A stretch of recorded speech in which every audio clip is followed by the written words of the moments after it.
416 online fitness coaches have crossed $10,000 a month using my coaching methods. In this video, I'm gonna share 9 tangible rules you need to follow if you wanna see similar results. Number 1, treat content like client acquisition, not self-expression. The best thing I was ever taught when it comes to content creation is that nobody cares about me. I understand that you wanna share things about your life, but nobody gives a fuck about you. They don't care about your dog, your wife, your kid, your cat, or anything that you did in high school until they do. But they are not going to unless you become a tangible resource for information in their life in the first place. Do that by creating content that is valuable, connects to them on a deeper level, and shows them you know what you're talking about through value-driven connection. The goal is to teach them. There's 2 types of content online, education and entertainment. As a coach, you need to educate. Even if it is incredibly boring, you could find a way to bridge the 2, but you need to educate as a pillar to make people know, like, and trust you. So when I say value, I mean you need to pick a niche, an avatar that you would like to serve, study them, understand them, create content that is so powerful it becomes a magnet to bring them to you that solves their actual problem. Before you post any piece of content, look at the video, watch the video, and ask yourself, what problem am I solving, or do I understand the point of the video? A lot of you create content, throw it out to the wind, and have no idea what the point is. You don't know what problem it is solving, and then you wonder why it's not going viral or bringing in any clients. So every video needs to solve one problem. Number 2, track KPIs like a business, not vibes. You need to understand the numbers going on within your business. Every department has KPIs, key performance indicators. The delivery, the acquisition, the sales, they all have numbers you should be tracking to see if you are progressing or failing. In entrepreneurship, you're not winning or losing based off of how you feel. You are winning or losing based off of the numbers. Don't make decisions based off of how you feel in the moment. Look at what is happening in your business, assess what is happening on the back end or front end, and pivot. You need KPIs in marketing, sales, and delivery. KPIs in marketing is very simple. What we would like to track is how many times are we posting weekly, what pieces of content are bringing in the most followers and reach, and what pieces of content are getting people to raise their hands to become buying units online. When it comes to sales, we want to track multiple things in the DMs and calls. How many people we DM'd, how many people answered, how many DMs led to a call booking link being sent, how many people booked a call, how many people showed up to the call, and how many people bought on the call. All of these things matter because if you track all of the numbers, you will be able to see where you need to improve or what you need to change and turn up to see more success. For example, a lot of people might say, I need more leads. But if your content's doing really well and you're able to get 20 to 30 to 100 DMs started on a weekly basis, you don't need more leads. You need to get better at DMs and sales. Because if you have so many DM conversations started, but you can't lead them to a call or sell them when they are on a call, you do not have a leads problem, you have a sales problem. This helps you solve the actual problem, not just what you perceive the problem to be. Like, you might be hot and you might be able to start the conversation with a girl at the bar. But if you talk like Saskatchewan on grown-ups, you're not gonna be able to take her back to your bedroom. In delivery, it's pretty simple. You track churn, cancellations, and people who stay in your program. If they are canceling, why?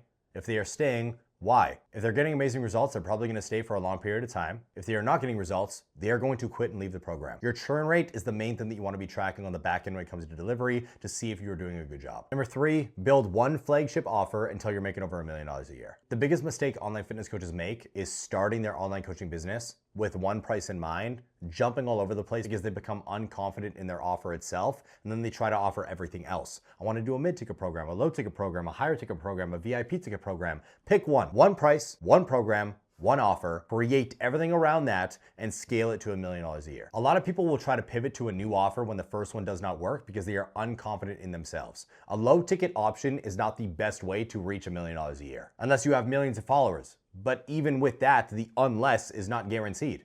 I know people with millions of followers that have never been able to get the low ticket offer off the ground. You need to pick one thing and go as hard as you possibly can with that one thing. If it fails, it fails. But then we at least understand your ability to sell, to market, to push the delivery of that program so we can pivot in a new direction. We teach coaches to set up their offer in a simple fashion. 16-week program, $250 to $350 a month, and it offers custom nutrition, custom training, and weekly accountability in their Facebook groups or group itself. This gives the person, the fitness client, everything they possibly need to see an amazing fitness transformation and get the accountability they need. After 16 weeks, we resell them in a month or another 16-week offer. Trying to run multiple offers is literally like you going on a road trip, driving one car, and then on the road trip thinking, oh my God, if I just drove 2 cars, I'd be able to get there faster, when you were only one operator. It is physically impossible for you to drive both cars at the same time. You're just gonna crash, you're gonna kill yourself, you're gonna fuck up everybody on the road. One offer, will get you to where you want to be. Number 5, hire before you feel ready. The biggest bottleneck is not a lack of clients, it's burnout from trying to do everything. Now, if you have under 50 clients, shut the fuck up and do the work. You have no idea what it's like to struggle in entrepreneurship yet, and you don't even know what it's like to run an actual business. So stop trying to offload DMs and content work when you have less than 5 clients. You don't even know what it's like to run a business yet. But when you start to bring in 20, 40, $50,000 a month, it is not a lack of clients anymore. It's because you're trying to wear every single hat in your company. So you need to hire people to fill the role so you can focus on what matters the most. And the goal is to hire somebody before you actually need them in that role. If you know you can't take any more clients because your cap is 70, don't hire the coach at 70. Hire the coach at 50, because the goal is to offload the work before you are incredibly overwhelmed, because you won't have the time or bandwidth to do so if you max your capacity in multiple areas. You won't have the fucking brain cells to train that team member when you don't have the bandwidth to deliver the service. Hire before you need the person operating. Don't be the shitty employer who hires everybody, half-ass trains them, and then gets angry at them because they didn't do the job. Number 6, operate from SOPs, not memory. You are not a fucking robot in a computer. You cannot remember everything all of the time. All you're gonna do is look like a shitty business owner. If your business lives up here, you have problems. You are only going to handicap your growth. And I get it. We've been there. Our entire goal at the beginning of our company was jump out of the plane and build a parachute on the way down. Why? Because it worked. And then we hit 500 clients, 700 clients, 1,000 clients. Things started to burn all around us. And then we had to start building out SOPs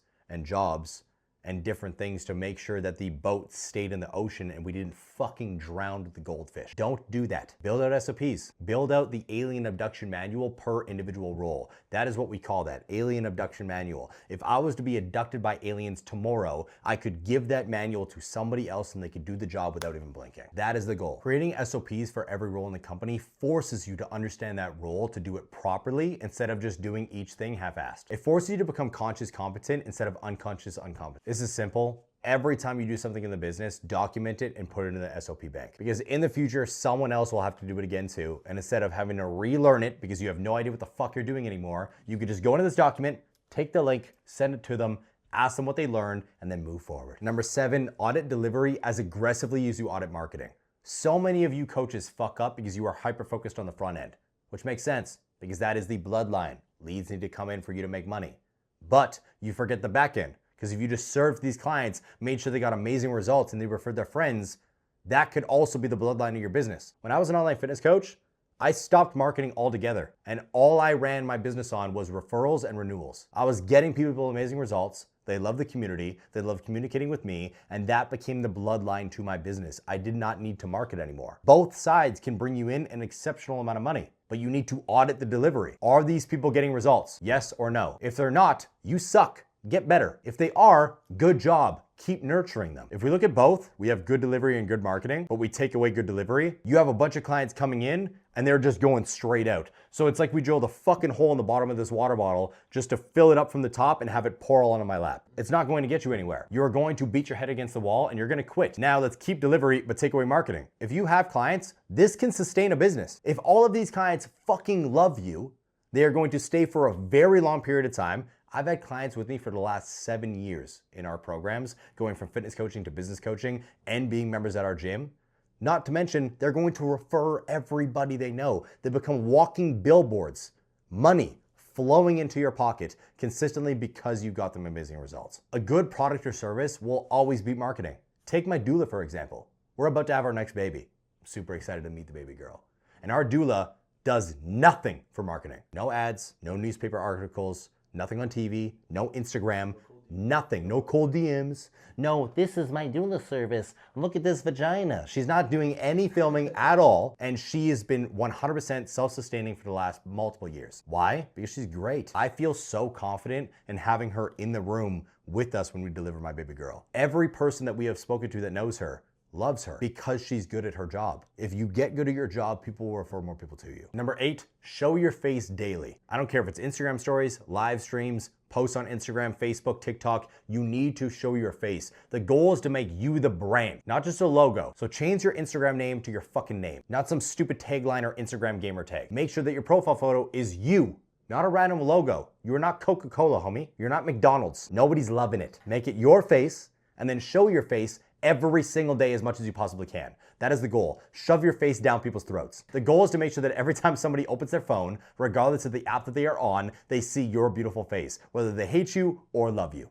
That is called brand awareness. The goal is omnipresent everywhere. If you look at my social medias, for example, on Instagram, we maintain 20 to 21 million organic views consistently month to month. On Facebook, we maintain around 50 to 70 million views organically month to month. Snapchat, 2 million. Threads, we just hit 1 million consistently.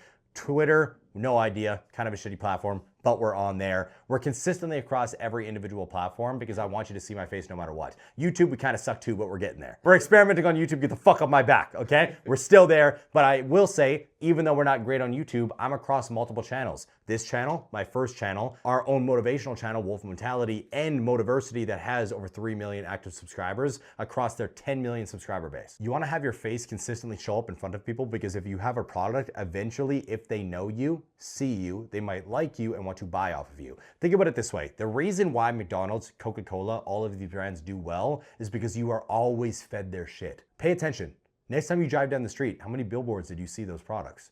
Next time you watch a movie, were they in the background? It's not a coincidence when you watch Marvel movies and you see Tony Stark pull up in an Audi R8. They paid for that. They want the Audi logo to be in front of your face so you eventually buy one. You will notice when you watch Marvel movies, Audi is the only brand you will ever see. Not to mention, I don't know if you know this, but only bad guys have Androids, good guys have Apple. It's a partnership in all movies. Why? Because they want to make sure that you attribute Apple with good, Android with bad. These are all over the place. You are consistently fed brands to buy off of them. So the goal is to shove your brand down people's fucking throat as much as you possibly can. If people see you every single day and they really fuck with you, you're gonna get people to buy. Even if they don't need your shit, they just see you consistently and they're like, you know what?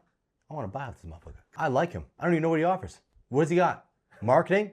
Cool, I'm a fucking dentist. Sounds good. Like, you're just gonna buy something. I should know because I spend a stupid amount of money on dumbass shit I don't even fucking need. Like this hat. You'll be like, what the fuck's that hat say? Number 9, schedule freedom into your calendar. You became an online coach for a reason. You probably want freedom or balance in your life. You wanna be able to travel, work from home, not have to show up to a physical location to trade time for money. That does not mean just because you're an entrepreneur, you have all of this free time now. You need to schedule the freedom into your calendar. The best entrepreneurs schedule freedom in and make sure they schedule everything else around the freedom. Why? Because you need to calculate every minute of your day to be able to progress forward. If I pull up my phone and show you guys right now, schedule my day from 3 a.m. till 8 p.m. every day. The blue blocks are when I go to sleep. It literally says, time to go to sleep, fuckface, because I don't sleep that well. Secondly, everything orange is self-work, waking up, going to the gym, taking my vitamins, doing my stretching. Everything green is things that I do to progress the businesses forward. Yellow, as you can see, my media team is absolutely fucking me with how long I have to film every single Monday. On purple is podcasts. Red is appointments, and pink is family time. Everything is scheduled from 3 a.m. until 7 p.m. every single day, 7 days a week. Why? Because I want freedom. Freedom comes from structure and discipline, not attacking every day willy-nilly. This type of regimented schedule allows me to be able to do whatever the fuck I want to do in the weekends. It also allows me to take off random days. Like I'm not going to work Friday, Saturday, or Sunday this week because of this regimen. You might not have meetings every single day like I do, but you can do something. I don't care what you do, just put it in your calendar and schedule something every minute of the day. Because the goal is to look at what was in your calendar and ask yourself, did I do it? If you didn't, you can improve. If you did it, awesome, you made it a habit. Let's keep improving moving forward. And over time, look at the time you've been spending and see what you need to change in order to change your life. Not to mention, when you look at your calendar at the end of the day as an entrepreneur specifically, and you know that you got every single thing done on that calendar, the accomplishment is overbearing. It feels absolutely amazing. And I know that every single day I have what it takes to take on more because I push so hard. The goal is to set higher standards for yourself as you are growing. The goal is not to get complacent and comfortable like you usually did in your 9-to-5 job. These are the 9 rules you need to follow if you want to make money. Watch this video next to see how I gained 1 million followers in 12 months.